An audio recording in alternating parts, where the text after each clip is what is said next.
to the newest episode of Public Disservice, formerly known as Borderline Podcast Disorder. I'm your host, Levi. I hope you're good. I hope you had a good week in the build up to Christmas. It's been really wildly busy for me. Been running around a lot of places, had a lot of deadlines and a lot of things. And I was gonna say that I'm finally resting, but that's not true. That's not the case. I've got some rest time this morning, and we'll be back. I'm diving right in after lunch, so it's going to be fairly busy again. Build up to Christmas, which is nice. In one hand, I'm quite glad about. I'm quite happy to to go through that, if that makes sense.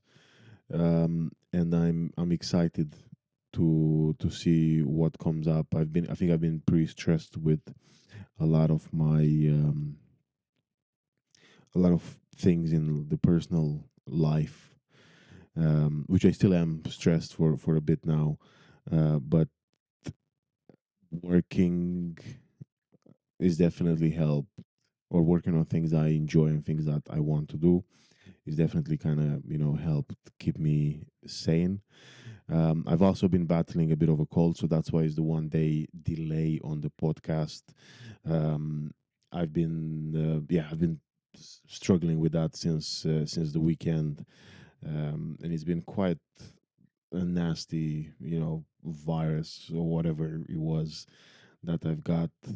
And you might be able to still hear it in my voice a little bit because my throat has been so um, painful. But you've got a great episode coming up, and you got a great conversation with Hannah. She's the she's the leader for Turning Point UK London, and I've came across her on social media a while back, and really enjoyed a few of her posts. And I thought, you know what, I want to get her in. I want to speak with her, and I want to have her on the podcast basically. And she answered the message that I sent her, and here we are. You know, and I hope you enjoy listening to this as much as I enjoyed recording it. And I'll catch you later. So yeah, enjoy the episode. Here it is.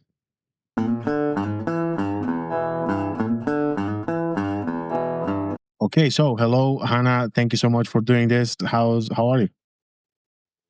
I'm good, thank you. Thank you so much for having me as well, Levy. Really excited to be here. Well, it's my pleasure. I'm good, thank you. It's been I want to say busy and productive week. So I'm glad. Nice. Yeah, but I'm also looking forward to. I love the American Thanksgiving. Oh, you celebrate it? Are Well, you no, but it's American? because there is a lot of football, like American football on, and I love that, and I'm looking forward to enjoy that a little bit later. Um, Interesting. yeah, I love it. I think it's such an. I don't know. I feel like the thing is, growing up in Romania after like post revolution, I feel like everyone had this moment where they wished they were American. Okay. Yeah, and I think that kind of like is still stuck with me. Like I still love all so much like American culture, and I think it just stuck with me. But anyway, I'm looking forward to that. However, again, it's been a good week. Thank you for doing this. How's your week been? Thanks for having me. Yeah, my week's been good. Work. Today we actually have our Turning Point UK book club, which I'm really excited about. So I'll be off to that later, where it's just basically where we'll read books and become more informed on things that we should probably know more about, like the Polish Revolution. I didn't even know Poland had a revolution. So I'd love to know if there's like a book on that. Maybe we can discuss it at our book club or something. Oh well, actually, that's a good. Before we dive into you and your story, I was actually quite curious to hear about this. So the books that you read as a part of the book club are are they usually like history books and biographies and things like that? That you know, right? Yeah, so currently it's anything to make us more equipped on. So our book club has just started, and we're reading The Great Debate by Yuval Levin, and it's comparing the origins of the right and the left. So in England, we didn't actually really use those terms for a long time. It was like an American thing. Oh, the left and the right and left-wing people, right? We didn't really use that, I would say, until the last 5 to 10 years in British politics. We would just say Labour and Conservatives, you know what I mean? So where did these origins come from? Where did the words come from? What does it mean? What did it mean historically, and how has it evolved? Contrasting with it, contrasting it with our current political landscape. So it's really interesting. Those are the type of books that we do, political ones mainly, but also history. And maybe maybe one of these weeks we'll do a fun book. But right now the whole idea is to equip the activists to defend their values before an audience of skeptics and critics in a way that they're confident and they can build their self-esteem. So yeah, a lot of fun things happening this week at Turning Point UK. I'm excited. I'm the London lead, so that happened in the last few weeks, last month actually. And yeah, it's a really exciting responsibility that I have now. Funnily enough, you mentioned we're going to read a fun book, but I find history and politics, I generally find them quite funny, like a fun read, not funny, sorry, a fun read, or like I Yeah. enjoy reading them. So that's why I actually feel like that's pretty fun. Like I'm actually I can't, Okay. yeah, I I love don't it. do, I can't, I generally can't do fiction. I can't do I know. any, even I feel like biographies were the easiest thing to read when I started reading in English. Okay. Just because, it's like, I feel like it was like an easier sort of like language. You get, used to it. But now, yeah, again, I Mhm. sorry, that was just a side note that I actually find political books Yeah. very, very fun. Well, you'd be a perfect fit in the book club then. You would fit right in because, yeah, if there's genuinely what you're interested in. Obviously, it's genuinely what I'm interested in as well. But I guess like ones that aren't so heavy. Like these are heavy. Like the book that we just read now, you have to probably normally you can read a few pages in a few seconds, Mm. right? Like maybe 60 seconds on a page or something like that. You have to read it very slowly because some of the words are antiquated and nobody really uses them anymore. And you know what I mean? So it's like having to, I'm not going to say as far as translating from KJV to English, but it is sometimes like these words pop up. I'm like, what does that even mean? What does this terminology even mean? It can get slightly confusing. And that's why I love doing it together because it's like a group thing. So if there's any confusions, we can just write it on the group chat or discuss it together You today, know, actually, at our book club later. So it'll be interestingly fun. enough, then on this topic of reading books and trying to like understand the history of like left and right, and Yeah. obviously if you're reading a book that's like based on American history, or like an American understanding, do you then Mm. take, and again, that's more like even like on a personal level rather than how what the book club would do, but just on a personal level, how do you kind of translate that on your sort of like, how Okay. do you transfer that, because you're talking about left and right in UK, the equivalent Mhm. would be Labour Conservative. How do you come Yeah. to these conclusions? Do you often or like sometimes struggle with that sort of translation, like being able to perhaps Mhm. find the right analogies to, or do you actually find it that it's quite Yeah. similar and quite easy to S- translate? So, so quite interestingly, the book, The Great Debate, compares the political thinkers called Thomas Paine and Edmund Burke, who are actually both British. So these like terminologies that we're using, the left and the right, actually both stem, even though they're American, you used to use them more prominently in America than we do in the UK. They actually both political thinkers were British. One moved later to America, Thomas Paine, Edmund Burke presiding mainly residing mainly in the UK. So it all comes from Britain. America is actually an ex-British colony. I mean, they actually gained their independence in 1776. So everything they do, you can actually extrapolate it back to the UK. And I feel like like watching our current politics, the UK politics versus, or not versus, but rather compared to American politics, there are still so many similarities. For instance, they have elected representatives, they have democratic values. Just essentially what they did is they wanted to remove components of the constitutional monarchy, aka the monarch. They didn't want the king. Remove elements of it that they thought were slightly tyrannical or unfair. They were being unfairly taxed, and that they can kind of select the best parts of the British Empire and create what they have now. So that's essentially what Thomas Paine is arguing for, an entire revolution where they upend all of tradition in favor of just observing and deducing laws based on the natural law and common sense. Whereas Edmund Burke was like, no, we must maintain tradition, we must continue to observe it. And so that's kind of where the split originated from. They agreed on many things. And when you actually look at the origins of those political philosophies at the start, they were not too dissimilar at first. They actually agreed on many things, and they agreed on individual liberty. But now the left has gone so far left that Thomas Paine wouldn't even recognize what the left has become in the 21st century. And these conversations are fascinating. That's why you got to join our book club. We're going to be all jumping into all of this tonight, actually.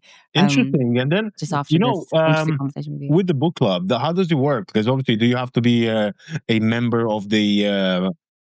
So no, you don't actually have to be a member. You just have to be involved in our activist group chats. You basically have to shoot a DM to TPUK on Instagram, and we can essentially assign you to the group chats that you're interested in. If you're interested in the protest and the book club, wherever it is that you want to go. And then every Thursday we meet on Zoom, and then last Thursday of every month we meet in person. Interesting. So, yeah. Okay. Now I feel like it's a good way to ask you the question of, who's Hannah, yeah. And how did you get to be the UK leader of Turning Point, who's Hannah? Okay, so just to clarify, leader of Turning Point UK London. Sorry, my I'm not actually the leader of the company. Sorry. Yeah, I couldn't run the whole thing. There's like Jack, he's amazing. He runs the whole thing. But yeah, so I am Hannah. I am Christian. I am born again, baptized. I believe that Jesus Christ is the Son of God. That is the first and if not only thing that you must know about me, because my whole life revolves around the Bible. Second to that, I'm British. I might have various other attributes or characteristics, but primarily I'm British. I'm born and raised in Southwest London. I am so proud of my ends. Like, you cannot even...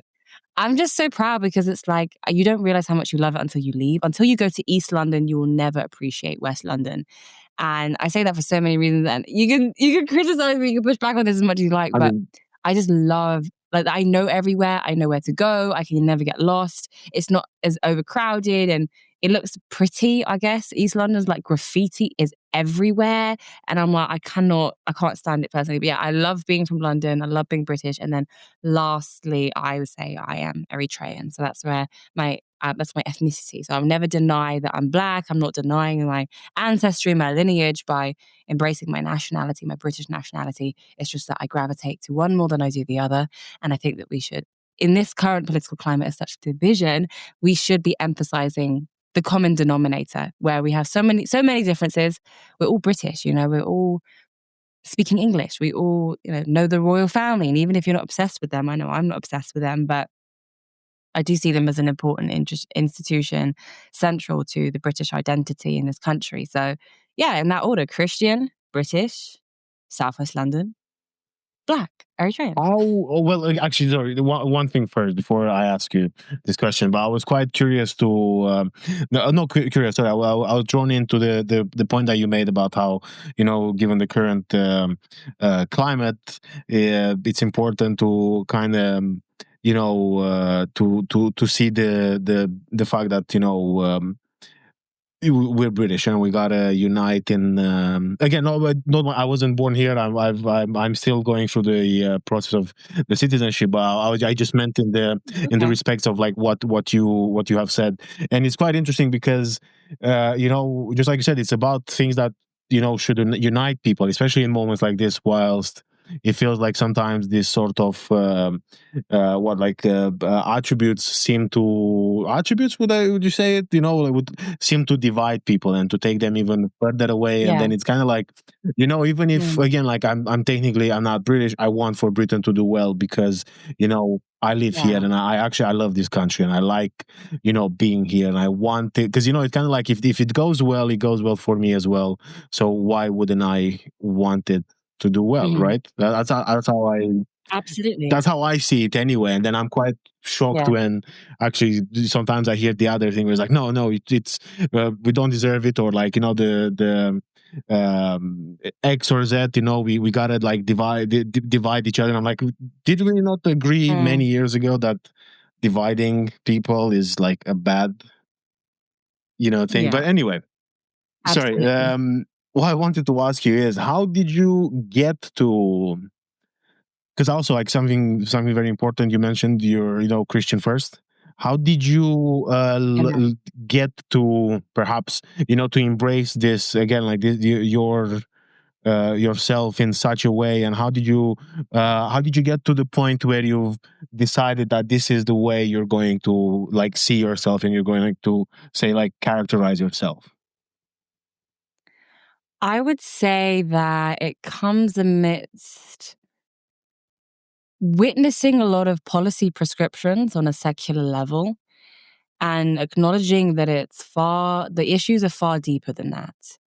So when you see the government say, or not the government won't say this, they won't even acknowledge it. But when you see political thinkers, commentators, journalists say that we're losing our country, we've lost London, and we're losing our culture, and whatever the rubbish. Sorry, it's not rubbish, but whatever the heck they're saying. I'm like, what are you actually losing? And obviously, you could talk about architecture, which is valid. You can talk about institutions and the fact that nobody's speaking English and that, nobody's white in these towns and these cities anymore. You can mention all those things and it's valid. But more central to Britishness than that, I'd say it's its Christian foundations. So the St. George's cross is symbolic of the crucifix, which is the cross that Jesus died on. The Union Jack, that big red cross, is symbolic of the crucifix, which is what Jesus died on. This country was founded upon Christian principles. And when we're seeing an invasion of illegals or mass legal immigration to the UK, or if we're witnessing an invasion of an ideology, what are they invading? You have to understand, what are they infiltrating in the first place? Because once you acknowledge that they're infiltrating something, which is Christianity, which is morality as defined by the Bible specifically, you know what to defend ourselves against.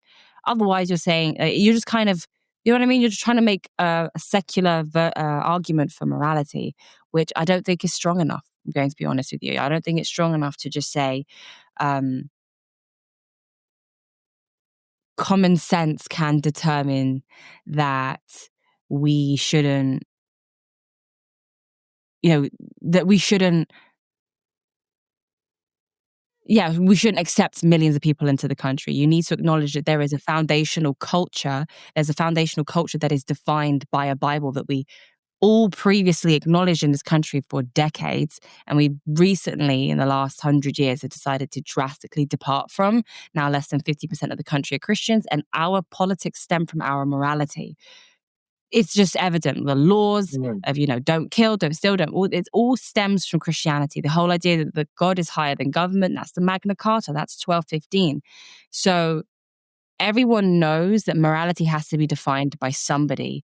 And it's not strong enough to just say we have a political thing that we want to defend, if it's a country, if it's a culture, without understanding that it stemmed from Christianity first. So it's all very good to have policy prescription, close the borders, but when people acknowledge that their Christianity comes first, I think all politics will just naturally fall into place. I see. Okay.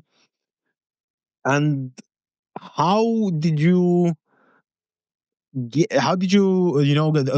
you raised with these principles? Say, like, were they inherited from your parents, from the community, or is it something that you perhaps came to see and knowledge on your own?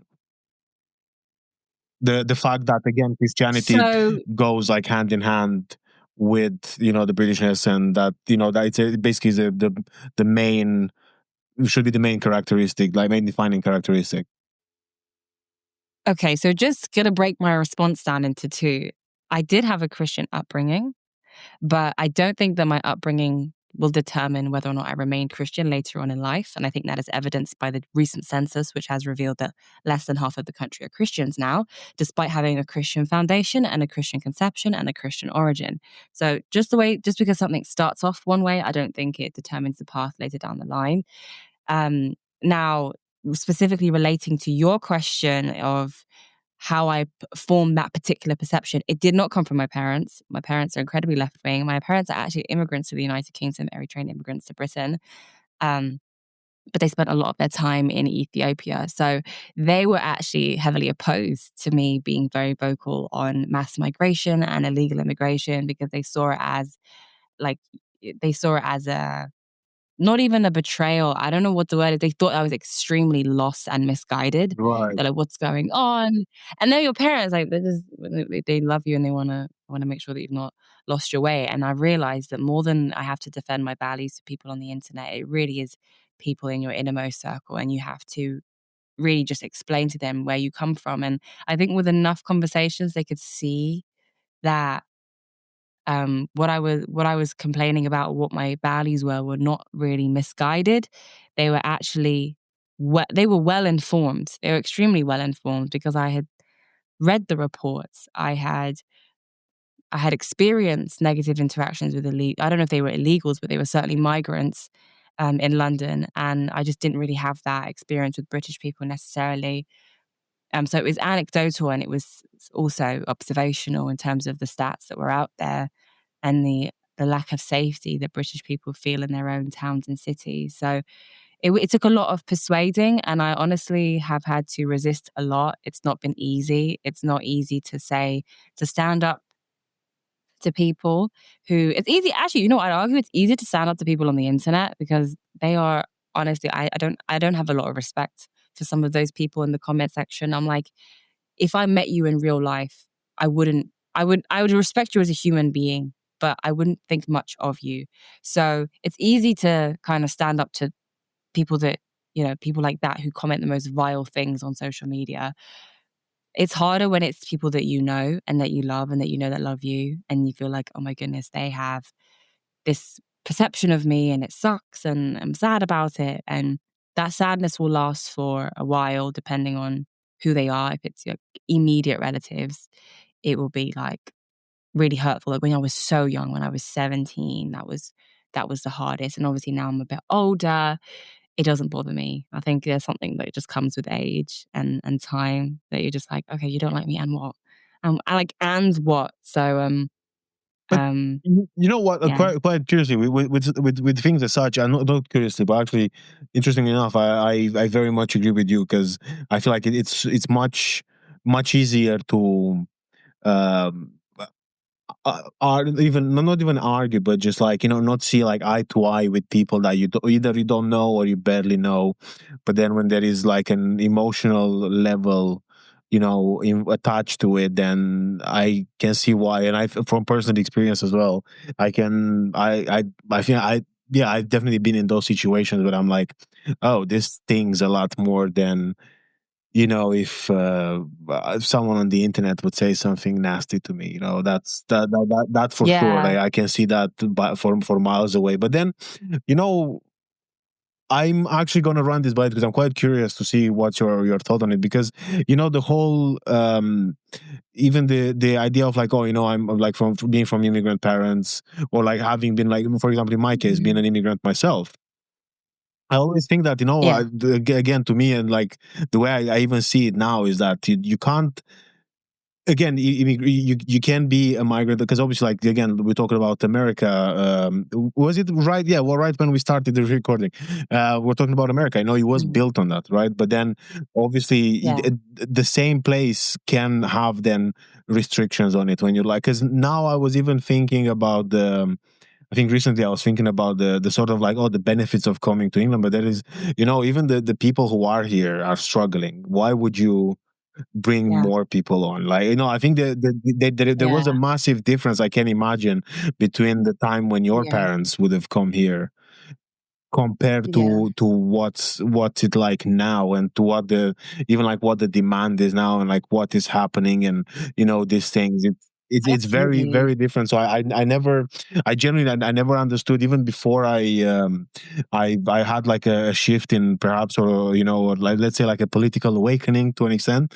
Even before that, I was quite like, I find that Yeah. argument quite like null, because it's a bit like, again, it doesn't really make sense when you think about it, because it's, like, I always think about it in such a Mhm. way that, if you're running a bath, you're not going to just keep the tap open forever. Absolutely. Even if you needed the bath in the beginning, you realize that it's overflowing. And I feel like that's what's happening with, that's why I feel a lot of immigrants to the UK, or maybe naturalized citizens in the UK who gain citizenship later on in life, feel like they're being held hostage by the fact that they have come to the UK and they were an immigrant themselves. So they feel like they cannot speak out on mass migration necessarily. And understanding, you need to understand, first, you have to understand the difference between mass migration and migration. There was a time that migration had tremendous benefits, both for the migrant and for the country, economically and socially.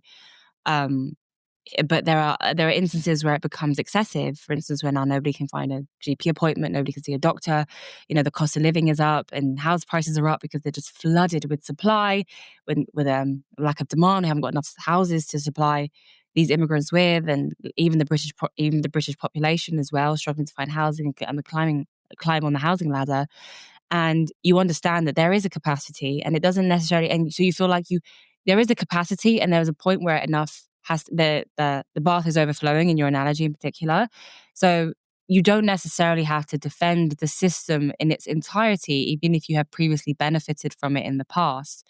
It doesn't mean you're a sellout. It doesn't mean that you have forgotten your roots, or you're no longer grateful, or you're greedy and entitled, or they'll throw all these words at you. You were an immigrant. What do you mean close the doors now? What do you mean? They throw all of these words at you, failing to understand that the reason you were an immigrant was because of what Britain was, and that's no longer what it is, because of how dramatically the political and social climate has transformed since when most of these immigrants came, early 2000s, 90s, 80s, and a lot of Nigerians came in the 60s, for instance. Everything has transformed. No one in London speaks English. I didn't actually realize that. I mean, somebody pointed it out to me, and I was just walking I was walking up this hill. Everyone that I passed, not a word of English, not a word of English, not a word of English. It's not inherently that speaking your native tongue is wrong. It's just that where are the English people in England? Is all that we're asking. If it's all kind of what it boils down to. Where are the English people in England? Why is nobody speaking the country of the language in the country itself?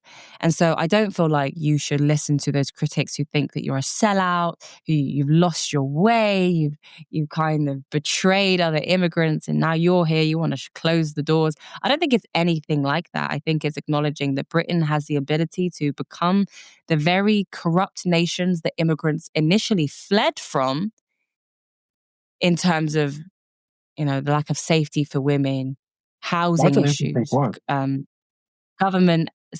over government spending, if they're not careful with regulating the people. Firstly, checking the people who come into the country, right? Many of them are unchecked, and also regulating the numbers coming in. Now you actually do a disservice to the immigrants who came here in the early 2000s, in the 60s. You are doing those immigrants a disservice, because those immigrants also want a hospital appointment. Those immigrants also want a Fair house to enough. live in. Those immigrants also want to be able to afford the price of milk and eggs.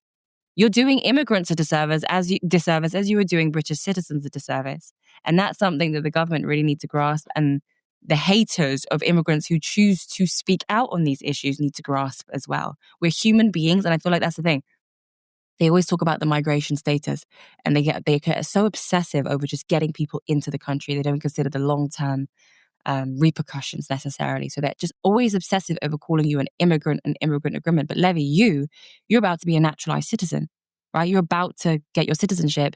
You're going to be here after, I think, how many years have you had to be here for? Is it Well, 7 years? In England, no, no, no. It's Yeah. been 13, 14 almost. Wow, exactly. So you're going to be a naturalized citizen at one point. So these immigrants are no longer going to be immigrants at one point. After a certain time living in this country, they're going to be British citizens. So when you obsess over their migration status, you actually do not consider the long-term requirements of integrating them into housing, healthcare, and education, the basic institutions of this country. It's actually selfish and it's myopic. You're not seeing very far. You just want it feels to me like they're using immigrants as political pawns in order to justify government overspending. Well, again, like I feel like that there has been, and I've seen this before, the argument of, if you're kind of like, if you can't, and it was quite interesting to see it. If you're trying to get an audience, and if the people that are here are not interested in what you're selling, then you're just gonna get the people who will be interested. Absolutely, So yeah, again, absolutely. I've seen that, and I this is the thing, I can see the logic behind it, and I think you also touched on something where I feel like the sort of like the emotional, what's it called, the emotional, I've been held like at gunpoint, like an emotional gunpoint, and having this play Yes. when it's kind of like, you're it, it's it almost feels like now, because you are pushing this, like emotional narrative, and you're making everything about like, oh, but isn't it sad, doesn't that make you, then it's almost like, then now you've pretty much acknowledged that you're about to lose an argument. And then, what's the first Mm. thing that you do?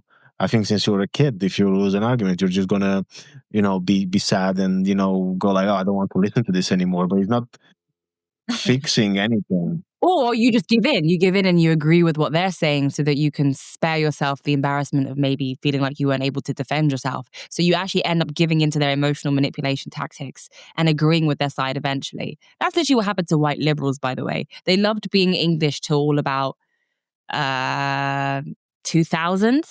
Was that I don't know which year it was, but they started to really hate themselves. They were like, you know what, I'm not equipped to defend this country historically, culturally, economically. So what I'm going to do, I'm ashamed. What I'm going to do is I'm going to put a black square on my Instagram, and I'm going to put a black person on my Instagram every single day of Black History Month. And I'm going to tell you guys, I'm going to basically do DEI, and I'm going to worship black people. There was actually a video of white people praying for forgiveness for the sins of slavery. This is 2020. This was terrible. But what they actually end up doing is they end up giving into that ideology because they were not able to defend their own beliefs in the first place. And that is why you need to join the Turning Point UK book club. Because at this book club, you actually learn to defend why you believe what you believe. Interestingly enough, I had this in a previous job when I had like a day job, and I had like an aspiration for a career. I had to apologize for my heritage. But Wait, did they make you apologize? yeah, but You're no, but joking. the funniest thing about it all is that I have like Slavic and Jewish heritage, so it's kind of like I have. So they just said because you were white, you have to apologize for slavery, even though you were not even English. That's when I thought like that doesn't make any sense to me, because at the time I still remember going like, yeah, maybe I am. Wait, so why did you go along with it? Again, I had a whole like, because again, we were also like, we don't even think about it, because it's kind of like you hear other people going like, oh, my name is so and so, and I'd like to apologize for what my ancestors have done collectively. And then it was my turn, and I was like, yeah, my name is so and so, and then I remember going like, what is this? Why am I? You should have recorded it. That would have been so funny. That would have been funnier than the white people on their knees praying for forgiveness. But you see, this is the thing, and I obviously, like, I don't know if you heard about it, but I have I also have a friend who worked in Australia, and he was telling me that apparently every time he like every morning when they had a briefing at work, because he was working in the engineering field, they were like, oh, we're gonna start the day by acknowledging the basically the fact that we like colonized this country, and we have to again like take accountability for it and all this. And I was like, again, it's pretty much, I don't know, I just don't. I didn't understand it. Again, it made me like, to me, it felt just so bizarre after, just because I was like, okay, yeah, I apologize. I'm sorry. I don't know. It's almost like when you're in an argument with someone, and you're just like, I just want to get out of here. So I'll just be like, yeah, I'm really sorry. I'm really sorry. And then, But do you see how, like, being politically neutral or perhaps not even swung either way, kind of being on the center is no longer good enough? Because if you're just on the center and you're not well informed on what you believe, there's a saying that goes, if you don't stand for something, you'll fall for anything.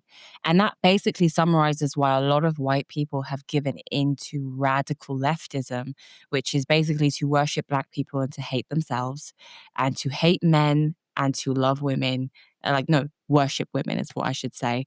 And it's because they really were not grounded and anchored in something else. And maybe they didn't know their history well enough. They were not learning enough about it, perhaps, which is the irony, because this is England. You would think we prioritize English history, and learning about World War II every year should remind you every year, and yet it's not good enough.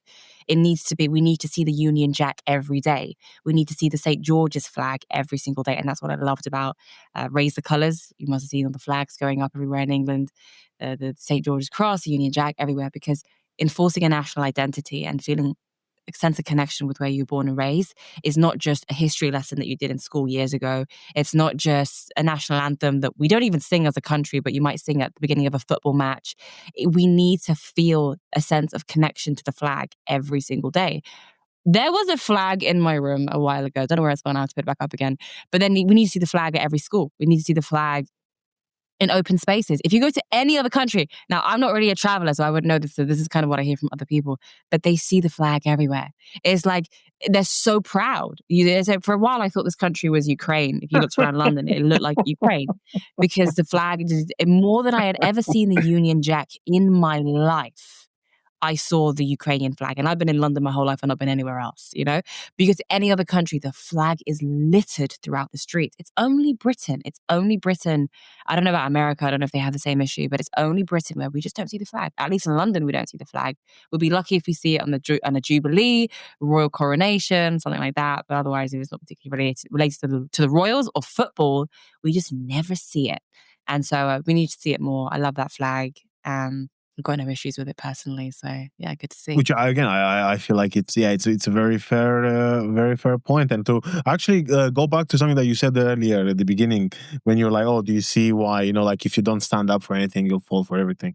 I think that definitely. Obviously, I can tell you from my personal experience that ever since that has happened, and again, not just because of that, it was because again, it was at the same time. It was like at the beginning of the pandemic. I'd say that's when like the penny started to like drop for me. But again, it was a gradual drop, because I can't, I think it would be a lie to go, oh yeah, I woke up one day and I was like, this is it. It slowly happened, but I can see why, and I can see your argument, or like I can see your point, and on the back of that, I just feel like because this is another thing that I've been thinking about a lot as well. You just need to like read, and educate yourself, and then make the decision, whatever if again you might read a book and think, hey, look, I think socialism is the coolest thing ever, and if that's the sword you want to die on, that's fair enough. But have you read the opposite of it? Have you because how would you know? If kind of like if I tell you that, oh, isn't this nice, without having given you anything else, then you'll be like, yeah, of course, it sounds lovely, because I genuinely believe, and I come from a post-communist country. I grew up with parents who grew up in communism, and I can tell you that reading about communism, especially in England, it sounds wonderful. Like it just sounds yeah, it sounds like a dreamland, and I like a utopia. Yeah, that's the thing. I'm like, wait, which book are you reading? Which one? Were they eating the dogs? There's no food. Like, wait, which book are you reading? It's the one where like the like social egalitarian. You have everyone is everyone's got Oh, the like the philosophy. right of like free housing and free Yeah. everything, and Yeah. you everyone works together and there is no boss in your like all this again, like my favorite narrative is the free groceries and the free housing and the free utility. And Yeah. it's kind of like, yeah, I would love to live in that world, I would Mm. love to just wake up and think, you know what, I'm just gonna have to go to work for 8 hours today, not because I have to, but because I want to, because everything is Okay. already paid for, And anyway, so what I'm saying is that again, I feel like it's always good to even like personally like challenge ourselves and to go like, hey, let me see why, let me see what's what. And anyway, that's kind of like what happened to me. But anyway, I don't want to, I'm not here to talk about me. I want to ask you more about you. Um, Okay, no, I thought it was interesting what you were saying, but oh yeah, yeah, sure. no, okay, but I was listening. I was like, I'm oh all yeah, no, ears. but That's good. that's everything. That because basically I was just saying that, if you're only kind of like, you're taking the one side and you're seeing one narrative and you're like, yeah, of course, it's easy to give Yeah. in. But then if you're opening to both, because that's pretty much how I got to where I am now. Which again, I'm still, and the thing I like to think I'm still learning. I'm still trying to figure out what's right, what's wrong, how things work. um but and I feel like the one of the things that I'm quite curious to see it from your perspective is Yes. the doubling down, that I found to struggle with a lot. When you can catch people in the wrong, or you can see that, and especially because you talked about like, learning how to debate and learning how to know what you stand up for. But Yeah. then when you catch the said people who kind of like lost now, like you can see that they have noticed their own flaws, and like the flaws in their own Yeah. arguments, but yet Mm. that fear of being wrong and that fear of going like, hey, you know what, actually I was wrong. How do you how do you deal with that? How do you see it? How did you come across it, especially because again, I imagine. Oh, wait, when they're wrong, but they're just Yeah, in denial, for or when example, I'm wrong. when you started being more outspoken about your views, Yeah. and people would try to like debate with you, then you would go Mm. like, hey, but then why aren't your standards the same throughout? And then Mm. they'd see that they are on the wrong, but yet they will just be like, oh, I don't care. That's it. The end of. I would say some people can't be helped. Some people that can't be helped. Sometimes you can actually determine that before you ever debate them. Like, I just feel like the way that certain people live their lives, living away from God, that's usually an indication that they don't really care what you have to say. If they're not in a church, or I mean, not necessarily, because some people are not in a church, but they're still willing to hear you out because they can observe the insanity happening in our society. But if you're in an instance where they don't want to listen to you, they don't care, and they just shut you down, even though they know they're wrong and you're right, I would just say like, don't get frustrated about it, and let them. Like, I don't want to sound like Mel Robbins or anything, but just let them be wrong. Like, let them be wrong and let them be sad about it, and let them be, or not even sad, or just dismissive, because the reality is there will be someone who will listen, and they might be listening next to that person. They might be watching that debate. They might be overhearing, and they might be curious. And then what might be dismissive to someone might spark curiosity in somebody else. And it is a bit like, I know this is so cliche, but it's like you win some, you lose some. And yeah, they'll be dismissive and they'll shut you down. But I can almost guarantee there'll be someone else who is curious, or someone else who might ask another follow-up question who you didn't even know was around, or maybe one of their friends is interested. And I just feel like it's just so powerful for just one person to just say something and to trigger that in the first place, and it's a bit of a domino effect. I love seeing that. Okay, and now something that I wanted to ask you as well is, how did you build up to be the again the outspoken? Like, when did the penny drop for you, when you decided that, if you don't know what you're standing for, you'd fall for anything? Um, You know, interestingly, I was always outspoken. This is when I changed, when I became right wing. I was outspoken for the right. I have this thing when I say, like, black women, we're just naturally this way. I'm not even joking. Like, we are naturally very outspoken individuals, and sometimes it's like we get a bad reputation for being loud, and I just don't realize people need to see things more constructively. Yes, black women are loud, so we need to recruit them on our side. And we need to get them to, you know what I mean? We need to help, we need to bridge the gap so that we can get these very outspoken people to bat for our team. That's what any like professional sport does. They're not intimidated by LeBron James. They're like, how can we get LeBron James playing for the Lakers? Now, I'm not saying like I'm as good in politics as LeBron James is in basketball, but I'm just saying, like, I've always, when I was outspoken, I was on the left doing it for no one, not even for God, just for myself because I wanted to. I wanted to complain about the system and complain about men because I was a feminist, complain about whatever the hell. I'm a serial complainer. I don't know if it's fair to say that I'm outspoken now.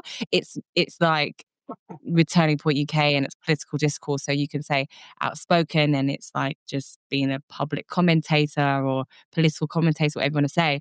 But I've always just been a serial complainer. I would complain about everything. I'd find something to complain about it.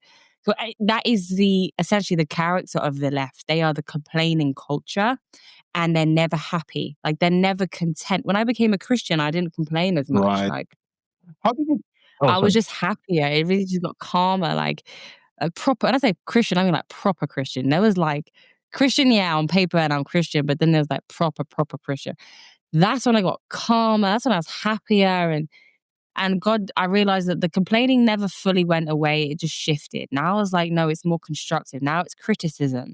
Now it's like, how can we get Christianity back in the country? Now it's, and so the outspokenness kind of came more so with my Christianity. And then when I realized the importance and the Christian imperative to defend Christianity at a time where we're subjected to such political, persecution for just saying that we believe that Jesus is God. We believe in biblical marriage. We believe in whatever we believe in that's Christian.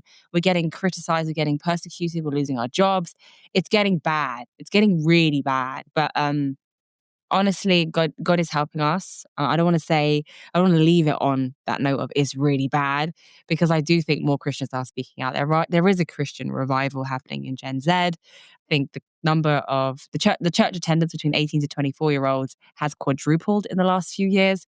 So I think since 2022, something like that. It has, yeah. It's very exciting. There is a Christian revival happening in the UK. It's a quiet revival because everyone's still kind of figuring out what they can and cannot say, can, believe, whatever. They're just kind of inching. They're watching people like Charlie Kirk. They're watching even his old videos as they continue to circulate long after his assassination. So people are curious. People are hungry. There's a void that they know. They know that not even the most intellectual, secular, political thinker can feel for them. Everyone needs God. Well, you see, on this, and I want to because I'm aware we're gonna have to wrap it up for time constraints. But one of the questions I want to ask you is, when you've kind of like had that transition on being like outspoken for the left to being outspoken for the right, I imagine there could have been a moment where you would have questioned, perhaps like even a lot more, and you would have perhaps would have had the loss of even confidence, because it's kind of like, oh, I've been on this side, now I'm changing, like what is like what is happening. Then obviously I can see that the revival of the faith, it's something that can definitely like uplift your spirit and can help you think that this is just an awakening, this is the way it was meant to be. But before, or like, was there a gap where you were kind of like, when you actually felt lost? How long did you feel lost for? And how, I guess, again, the answer to how did you overcome it, it's pretty obvious, but you can still, touch on it. But yeah, what was that like? Yeah. So there definitely was a time where I felt lost in between switching from the left and the right. And I think that was my spiritual awakening, where I didn't even think about politics and I only read my Bible and went to choir every Sunday. So yeah, like that was my life for a long time, where I distanced. So what happened is I was extremely left wing, teenager, angry at the world, even though I'd not experienced it yet.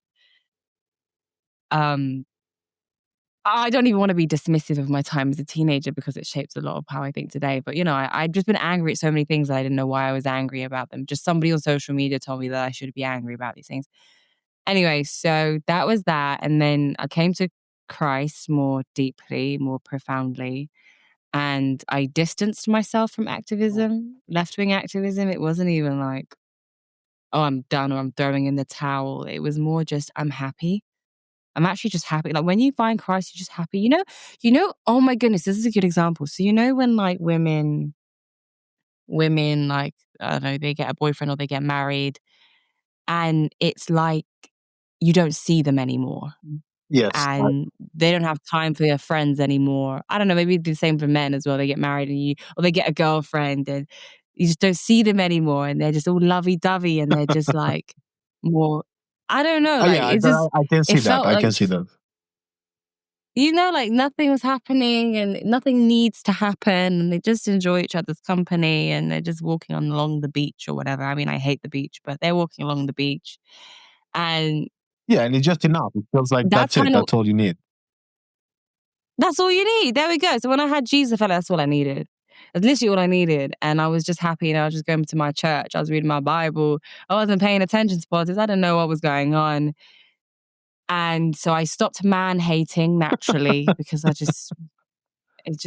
love this story. I think just, it's a very, very funny content. no, it's okay. You can laugh. Go for it. Like, I stopped man hating. I stopped hating on the system. I stopped complaining about race. I stopped complaining. I just got happier. I was generally like singing just was therapy for me. My Which I think choir again singing. it makes a lot of sense, because I sometimes I even look at like and I think I even look at myself from a few years ago, and it's kind of like I feel sometimes things can happen to you, and I had a lot of things happening to me, and life can be very kind of like bleak anyway, and very sad at times. And then to actually Yeah. put yourself constantly in the position of being sadder and angrier, it's pretty. I mean, I see it as very like I think masochistic is the word, right? Where people like enjoy this sort of like pain and inflicting pain on this. I've not heard of that word before, but I'm Again, not surprised that there's a I word might for it. just be like, again, it might just be because I know it's a Romanian word, is masochist, and I think because again it's Latin. Yeah, people genuinely love it. They love self-victimization because it creates a dichotomy between themselves and an institution that they feel inspired and empowered to revolt against. It gives them a sense of conquest and belonging, and a sense of I'm a part of something bigger, and it's very exciting. It kind of riles people up, and especially when there's a youthful zeal of this generation of Gen Z to kind of do something. It's like the Greta Thunberg syndrome. It's like she wants to conquer the world, but she doesn't know how to do it. She's just got Yeah, a dream.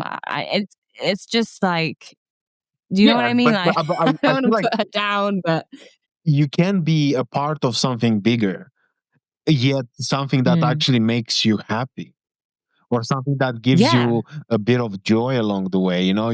It's kind of because again, like this is why I'm saying, like, I find it fascinating, this sort of like loving of putting yourself in positions that will actually make you more miserable. You kind of the last thing yeah, that you think about before you go to bed is how terrible the world is. The first thing that you think about when you wake up is how terrible the world is. And again, this is not an argument to say that the world is not terrible. The world might as well be terrible, but it's almost like if you're self-inflicting that on you, when you can't be a part of yeah, something bigger. Because I think you were even mentioning about like the going to church, and being a part of the choir. Again, technically you're a part of something bigger, because you're yeah. celebrating. But you see, this is another thing. You're gathering to celebrate something rather than gathering to be angry at something.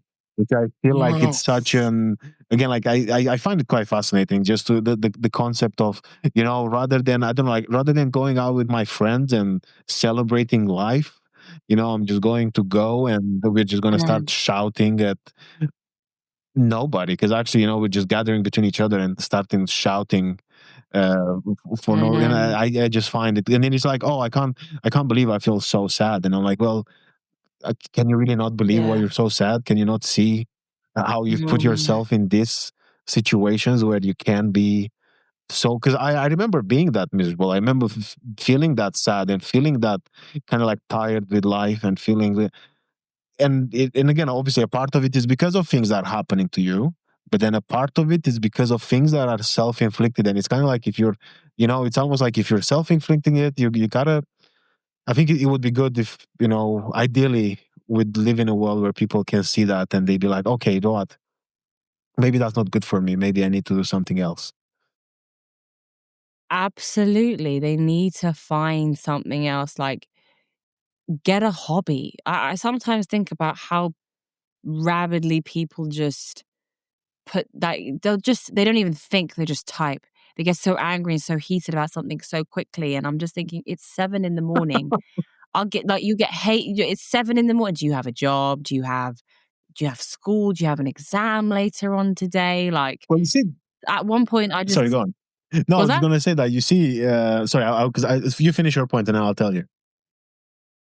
okay. Yeah, no, I wasn't going to take it much further than that. I was just going to say it does feel like a lot of the people who are the most hateful are jobless, and it would make sense why you'd be so angry about the world because you haven't got a job. It's 7 in the morning. I'll get some nasty comment.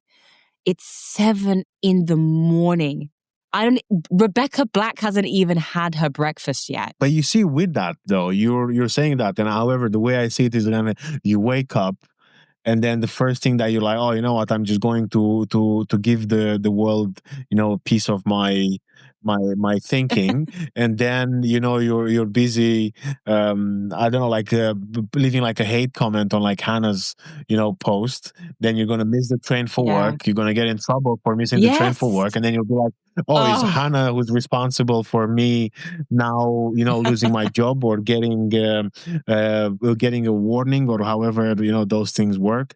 And then I'm like, no, buddy. It's like, it's you. It's been all along, and that's with, like, from a place of, I want to say, I say that from a place of love, where I'm like, I'd like for you to actually yeah. acknowledge that you can't change that, and you can actually wake up and be like, you know what? Again, I'm pretty pissed, because, like, I get the news, notifications in the morning as well. It's not the most wonderful thing to wake up to, but I choose to think about it later. I want to get started with my Yes. day, and then I'll be like, oh, isn't that horrible? And then I think about it 5 minutes, and then I just crack on with my busy life. And with that in mind, I know you have also a very busy life, and you've got a book club that you got to attend. Yeah.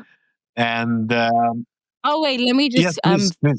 sorry, let me just explain that because I don't think I finished answering your question and your previous question when you said, "How did I go from the left to the right? How did it happen?" So I know that I explained that. Sorry, I know that I explained that I left the left because of Christianity.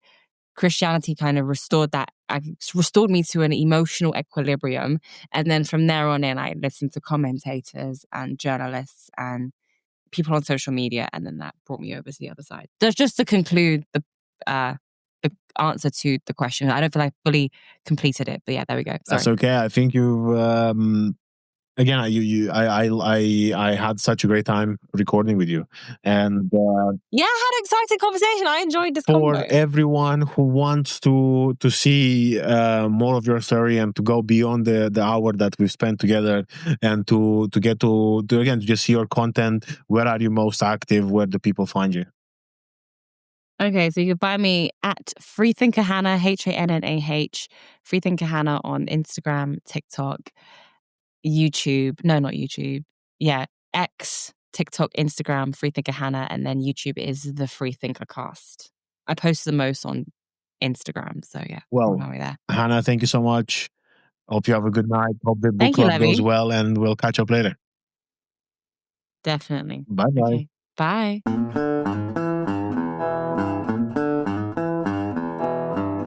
Okay, so what do you think?